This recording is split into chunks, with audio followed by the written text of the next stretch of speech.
The attic smelled like mothballs and regret. Max kicked an old trunk, sending a plume of dust spiraling into the slanted sunlight streaming through a cracked window. He was 16, all elbows and attitude, with a mop of dark hair that never stayed out of his hazel eyes. Beside him, Leo adjusted his glasses, wireframes that made him look like the nerd he was proud to be, and sighed. "Dude, this is a bust," Max said, flopping onto a sagging armchair that wheezed under his weight. "I thought your grandma's creepy old house would have, like, treasure or something. Not just junk." "It's not my grandma," Leo corrected, picking through a box of yellow newspapers. "She's your grandma. I'm just here because you begged me to be." "Semantics," Max shot back, grinning. "You love this stuff. Admit it." Leo didn't dignify that with a response. He was 15, a year younger than Max, but smarter by a mile, straight A's, science fair champ, the works. Max, on the other hand, was the king of detention and half-baked ideas.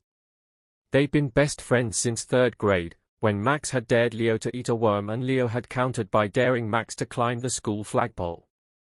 They'd both gotten in trouble, and the rest was history. It was the first week of summer break in their sleepy little town of Willow Creek, and boredom had driven them to Max's grandma's place, a rickety Victorian house on the edge of town that looked like it belonged in a horror movie. Grandma Edith was away at a bingo retreat, leaving Max with a key and a vague warning not to mess with her stuff. Naturally, that translated to explore the attic in Max's brain. Leo pulled a cobwebbed lamp from a pile and set it aside. "We should have gone to the arcade instead." Wait, what's that?" Max perked up, following Leo's gaze. Behind a cracked full-length mirror, something peeked out, a corner of dark leather wedged between the wall and a stack of moldy boxes. Max scrambled over, shoving the mirror aside with a grunt. It tipped, nearly crashing, but Leo caught it just in time. "Careful," Leo hissed. "Got it," Max crowed, yanking the object free. It was a book, old, heavy, with a cover that looked like it had been stitched together from some animal Max couldn't name. No title, no author, just blank, worn leather that shimmered faintly when he tilted it. He flipped it open, expecting faded diary entries or creepy recipes, but the pages were empty. Not just empty, pristine, like they'd never been touched. "Weird," Leo muttered, leaning in. "No writing, no nothing. What's the point?" Max ran a finger over the first page. It felt warm, almost alive, and the surface shimmered again, like a ripple in a pond. "Maybe it's, like, a magic sketchbook," he joked, pulling a stubby pencil from his pocket. He always carried one, doodling was his thing, even if his teachers called it vandalism, when he did it on desks. "Magic sketchbook," Leo snorted. "Yeah, and I'm Harry Potter." "Watch and learn, nerd." Max smirked, sketching a quick, goofy dragon, big wings, spiky tail, smoke curling from its snout. It wasn't his best work, but it had charm. He finished with a flourish, then, feeling dramatic, stabbed the pencil at the page and said, "Live." The attic went silent. Then the page glowed, bright, golden, like someone had flipped a switch inside it. The lines of Max's dragon twitched, squirmed, and the book shook in his hands. A low rumble filled the air, dust falling from the rafters. Leo's eyes went wide behind his glasses. "Max, what the?" Before he could finish, the dragon exploded out of the page, not a cartoon, but a real, scaly beast the size of a dog. It screeched, flapped its wings, and shot through the attic window with a crash of glass, tumbling into the backyard below. The boys ran to the window, gaping as the dragon righted itself, shook off shards of glass, and belched a plume of fire that turned Grandma Edith's rose bushes to ash. "Holy crap," Max whispered, grin splitting his face. "Did you see that?" Leo grabbed the book from Max's hands, flipping to the page. The dragon sketch was gone, leaving only blank paper. This isn't possible. It's gotta be some kind of tech, right? Holograms or tech?" Max laughed, clapping Leo on the shoulder. "That was a freakin' dragon, dude. We just found the coolest thing ever. Leo stared at the book, then at the smoking ruins of the rose bushes. His brain was spinning, but Max was already dreaming up the next stunt. This was going to be the best summer of their lives. By noon, the boys had turned Max's backyard into their personal playground. The sketchbook sat open on a rickety picnic table, pencil marks smudged across its pages as Max and Leo tested its limits. Leo had taken over after the dragon incident, insisting they needed rules, and he'd figured out the basics fast. Draw something, say live, and it popped into existence. Simple, insane, and addictive. Max sprawled on the grass, munching a slice of pizza he'd drawn 5 minutes earlier. It was pepperoni, extra cheesy, and tasted better than anything from the local joint. Above him, a flock of tiny winged cupcakes, Leo's idea, fluttered around, dropping sprinkles like confetti. The dragon was gone. Leo had erased it with a shaky hand, muttering about fire hazards, and the page had swallowed it back with a puff of smoke. "This is the life," Max said, tossing a sprinkle into his mouth. "We're basically gods now." Leo sat cross-legged by the table, sketching a hovering skateboard. "We're not gods. We're idiots with a magic book we don't understand. What if it runs out of pages? Or power? Or what if you chill for once?" Max cut in, sitting up. "We've got a literal wish factory here. Stop overthinking it." Leo finished the skateboard, a sleek, neon green board with rockets on the bottom, and muttered, "Live." It shimmered into existence, hovering a foot off the ground. Max hooped, hopping on and nearly face-planting as it wobbled under him. "See?" Max said, steadying himself. "Fun. You should try it." Leo sighed but couldn't hide his grin. He was hooked too, even if he wouldn't admit it. They spent the afternoon pushing the book's limits. Max drew a bubble-blowing octopus that floated over the fence. Leo sketched a talking parrot that kept yelling, "Nerd alert," at Max. Each creation was wilder than the last, and the backyard became a circus of their imaginations. But then Max got ambitious. "I'm gonna draw something big," he said, snatching the pencil. "Like, epic." Leo frowned. "Define epic." Max's grin was pure mischief. "You'll see." 10 minutes later, he'd sketched a giant robot, 10 feet tall, all jagged metal and glowing red eyes, straight out of a sci-fi movie. He'd added a cannon arm for good measure, because why not? Leo hovered over his shoulder, muttering about structural integrity, but Max ignored him. "Live!" Max shouted, slamming the pencil down. The ground shook. A shadow loomed over the backyard as the robot ripped out of the page, its metal feet crunching the picnic table to splinters. It towered over them, whirring and clicking, its cannon arm swinging wildly. Max laughed like a maniac, but Leo grabbed his arm. "Max, that thing's dangerous." "What's it even gonna?" The robot answered for him. With a mechanical roar, it fired a blast from its cannon, not a laser, but a concussive wave that obliterated Grandma Edith's shed in one hit. Wood and tools flew everywhere, and the boys dove for cover behind a tree. "Okay," Leo panted, "that's too far. Erase it. Now." Max peeked out, still grinning. "But it's so cool. Look at it." The robot stomped toward the fence, its red eyes scanning the neighborhood. A scream echoed from the street. Mrs. Henderson, the nosy old lady next door, dropping her groceries as she spotted the metal monster. "Erase it." Leo yelled, shoving the book at Max. "Fine, fine." Max scribbled over the sketch, muttering curses. The robot froze mid-step, then dissolved into a swirl of ink and smoke, leaving a crater where the shed used to be. The book's page went blank again, and silence fell, except for Mrs. Henderson's distant wailing. Leo glared at Max. "We need to be careful. This isn't a toy." Max shrugged, tossing the pencil in the air. "Lighten up, man. We're unstoppable. Leo didn't answer. He was staring at the book, a knot forming in his gut. Something felt off. But Max was already sketching again, and the moment slipped away. The next day, Willow Creek buzzed with rumors. The shed explosion was chalked up to kids with fireworks, and Mrs. Henderson swore she'd seen a UFO. Max and Leo kept the book under wraps, sneaking it to the abandoned lot behind the gas station, a perfect spot to mess around without prying eyes. Max kicked things off with a pile of gold coins, sketching them in a heap like pirate treasure. "Live," he said, and they spilled into reality, glinting in the sun.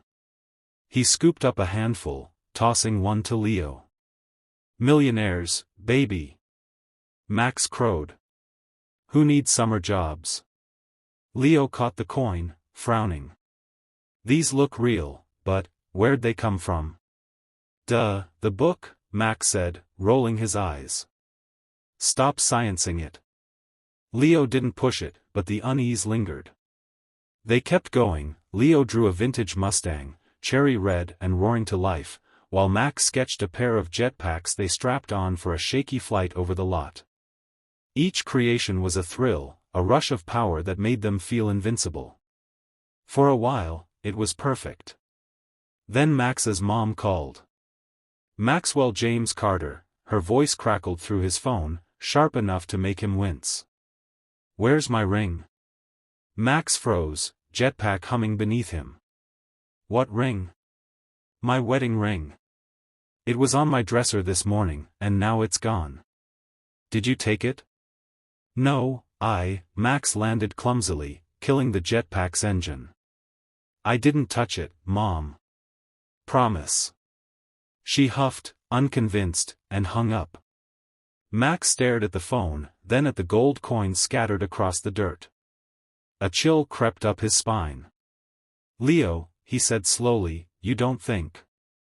Leo was already flipping through the book, his face pale. "The coins. They didn't just appear. The book took something to make them." Max laughed, but it sounded forced. "No way. That's crazy. Then where's your mom's ring?" Leo shot back. Max didn't have an answer. They packed up fast, the Mustang vanishing when Leo erased it, the jetpacks dissolving into nothing. Back at Max's house, his mom was still fuming, her ring was nowhere to be found. Max brushed it off as a coincidence, but Leo wasn't so sure. The next clue hit harder. They were at the diner that night, splitting fries, when a kid from school ran in, panting. "The bus is gone." "What bus?" Max asked, dipping a fry in ketchup. "The school bus. The one that picks up half the town. It was parked by the station, and now it's just gone. People are freaking out." Leo dropped his fry. "The Mustang," he whispered. "I drew it right where the bus parks." Max's stomach sank. "You're saying the book stole a whole bus?" "It's not stealing," Leo said, voice tight. "It's trading. Something for something. The ring for the coins, the bus for the car." "Then where's my sister's lizard?" Max cut in, half joking. "The dragon's gone, so it should be back, right?" Leo's eyes widened. "Oh no." They bolted to Max's house, barging into his little sister Ellie's room. She was 8, all pigtails and attitude, and she was sobbing on her bed. Her terrarium sat empty, the heat lamp shining on nothing. "Spike's gone," she wailed. "He was there this morning, and now he's not." Max knelt beside her, guilt twisting his gut. "We'll find him, Leo promise." But he knew the truth. Spike was gone because of the dragon. The book had taken him, just like it had taken the ring, the bus, the shed, everything they'd made had a price, and they'd been too dumb to see it. Leo dragged Max to the kitchen, book in hand. "We have to stop. This thing's dangerous." "Stop?" Max snapped. "We can't stop. We just need to be smarter about it. Smarter? Max, we're screwing up reality. What's next? Someone's house? Someone's life? Max glared at him, but the words hit hard. He grabbed the book, flipping through the blank pages. Fine. We'll fix it. Erase everything, bring it all back. Happy? Leo nodded, but his hands shook as he took the pencil. They had no idea how deep the hole they'd dug really was. Fixing it wasn't easy. They started with the coins. Leo erased the sketch, and Max's mom called 10 minutes later, baffled, saying her ring was back on the dresser. The bus reappeared too, once the Mustang was scrubbed out, rolling into the station like it had never left.